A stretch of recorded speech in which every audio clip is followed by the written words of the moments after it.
วยไผ่เลยเด้อทุกคนเด้อเดี๋ยวสมมุติจะพาเขาไปรอเบิ่งข้างในของเพิ่นว่าหมู่บ้านของเพิ่นหันมีลักษณะพิเศษแบบไรเนาะทุกคนเนาะไปเข้ามาไปกันเลยทุกคน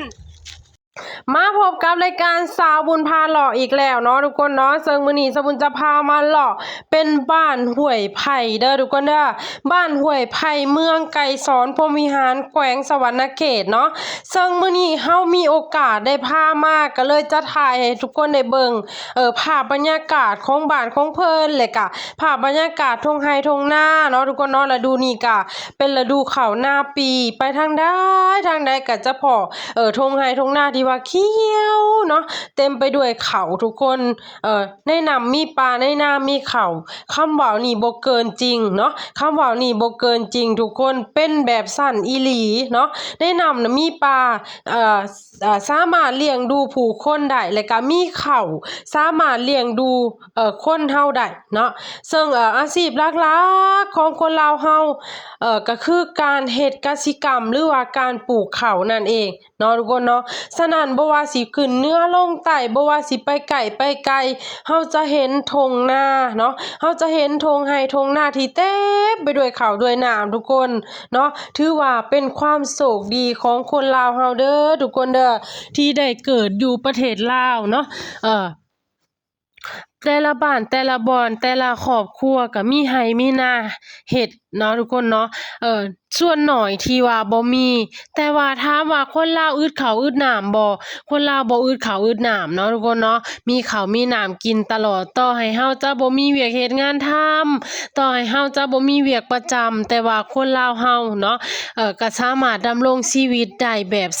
สบายๆทุกคนเนาะต่อให้บ่มีเงินแต่ว่าเฮามีข้าวในเหล้าต่อให้บ่มีอาหารการกินเฮาก็สามารถหาได้ทุกคนเนาะสามารถหาเก็บผักหักหน่อสามารถหาปูหาปลาได้เนาะอันนี้คือความโชคดีของคนลาวทุกคนเนาะหลังจากนั้นเฮาก็สิพาเลาะเข้ามาทางผีทุกคนตัวบ้านใหญ่ๆของเพิ่นหันจะติดแม่น้ำคลองเลยเนาะอีกอาชีพหนึ่งของเพิ่นก็คือการหาปูหาปลาทุกคนที่เฮาเห็นอยู่นี่จะเป็นโรงเรียนเด้อเนาะโรงเรียนตามที่สะบุญนับเบิ่งหันมีอยู่3ห้องบ่ทุกคนเพิ่นน่าจะจบป.3 เลยก็ไปต่อบ้านพักคะบ่ทุกคนอันนี้สมมุติก็บ่ได้ลงรายละเอียดเนาะทุกคนเนาะถ้าเว้าผิดว่าพลาดไปก็ต้องขอโทษขออภัยนำเนาะแต่ว่าถ้าไผฮู้รายละเอียดน่ะสามารถมาคอมเมนต์บอกกันได้เด้อทุกคนเด้อเนาะเผื่อว่าหลายๆผู้หลายๆคนเข้ามาเบิ่งหรือว่าจะเป็นพี่น้องทางต่างประเทศเพิ่นเข้ามาเบิ่งเพิ่นก็จะได้ฮู้ได้เห็นเนาะหลังจากที่ว่าเฮาแล่นมาเนาะทุกคนเนาะเลี้ยวขวาเข้าไปจะเป็นวัดเด้อทุกคนเด้ออยู่หน้าวัดจะมีพญานาคองค์ใหญ่อยู่2องค์หรือว่า2ตนเนาะทุกคนเนาะให้ความรู้สึกแบบว่าคล้ายๆกับเพิ่นมีชีวิตนี่ได้ทุกคนบ่เชื่อลองมาเบิ่งเด้อตามที่สะบุญเข้าไปแล้วสะบุญมีความรู้สึกว่าคล้ายกับเพิ่นมีชีวิตเนาะแต่ว่าสะบุญจะบ่ได้เลาะทั่วเด้อทุกคนเด้อจะบ่ได้เลาะเข้าในวัดทั่วเลยเพราะว่าสะบุญก็บ่กล้าเข้าไปเนาะเพราะว่าเฮาก็บ่ได้ขออนุญาตเพิ่นก่อนเนาะทุกคนเนาะก็สิได้เข้าไปแต่จุดทางนอกเนาะสิบ่ได้เข้าไปทางในทุกคนถ้าว่ามีโอกาสเอาเป็นว่าครั้งหน้าถ้าสมมุติมีโอกาสมาก็สิได้มาขออนุญาตเพิ่นหรือว่ามื้อเป็นบุญเป็นงานก่อนเนาะทุกคนเนาะมื้อเป็นบุญเป็นงานบ้านเพิ่นสมมุติจะมาถ่ายให้เบิ่งเข้ามาได้ฮอดนี่เด้อทุกคนเด้อซึ่งวัดเพิ่นงามเนาะตามที่สะบุญคอยไปโซนทางพุ่นจะมีรูปนาคหรือว่ารูปงูหรือว่ารูปไก่เนาะทุกคนเนาะตามที่สะบุญคอยไปใกล้ๆอยากไปถ่ายให้หลายๆคนเบิ่งอยู่แต่ว่าบ่ได้ขออนุญาตเพิ่นก็เลยถือโอกาสถ่ายให้เบิ่งส่ำนี้เด้อทุกคนเด้อหลังจากนั้นก็สิเข้ามาในหมู่บ้านของเพิ่นเนาะบ้านห้วยไผ่นี่เป็นหมู่บ้านที่ว่าบ่ใหญ่ปานใดเนาะทุกคนเนาะแต่ว่าเรือนซานบ้านซองที่พักอาศัยของประชาชนนี่มีแต่หลังใหญ่ๆได้ทุกคนได้เนาะส่วนหลายจะเป็นทรงทันสมัยและก็กึ่งทันสมัยบ่ค่อยมีเลยเด้อทุกคนเด้อทรงโบราณเนาะเป็นบ้านน้อยอยู่แต่ว่าความสามัคคีของพวกเพิ่นนี่ หลายเนาะทุกคนเนาะสามารถเฮ็ดทางคอนกรีตซึ่งเส้นทางกลางบ้านของเพิ่นนี่ก็เป็นทางคอนกรีตทุกคนการสัญจรไปมาบ่ว่าสิเป็นยามแล้งบ่ว่าสิเป็นยามฝนก็คือสะดวกสบายแรงเนาะทุกคนเนาะสองข้างทางก็จะเต็มไปด้วยบ้านเรือนของประชาชนเนาะก็จะเห็นต้นไม้ไหหมากอิหยังต่างๆเนาะทุกคนเนาะที่ว่าเพิ่นปลูกไว้เนาะอันนี้ก็จะเป็นภาพโดยรวมของบ้านเพิ่นทุกคนเนาะของบ้านห้วยไผ่เด้อทุกคนเด้อและก็ยังมีลูกหลานของเพิ่นภาคส่วนหนึ่งที่ว่าไปทำงานอยู่ต่างประเทศเนาะทุกคนเนาะบ่ว่าสิเป็นประเทศไทยบ่ว่าสิเป็นประเทศเกาหลีแต่ละปีก็จะส่งเงินส่งคำกลับมาเพื่อพัฒนาบ้านเรือนหรือว่าเพื่อเสริมสร้างความมั่นคงให้ตัวเองเนาะทุกคนเนาะอันนี้ก็เป็นอีกอาชีพหนึ่งทุกคนอีกอาชีพหนึ่งก็คือการหาปูหาปลาตามที่สะบุญเว้าให้ฟังนั่นแหละเนาะทุกคนเนาะเพราะว่าบ้านเพิ่นหันเนาะติดแม่น้ำคลองทุกคน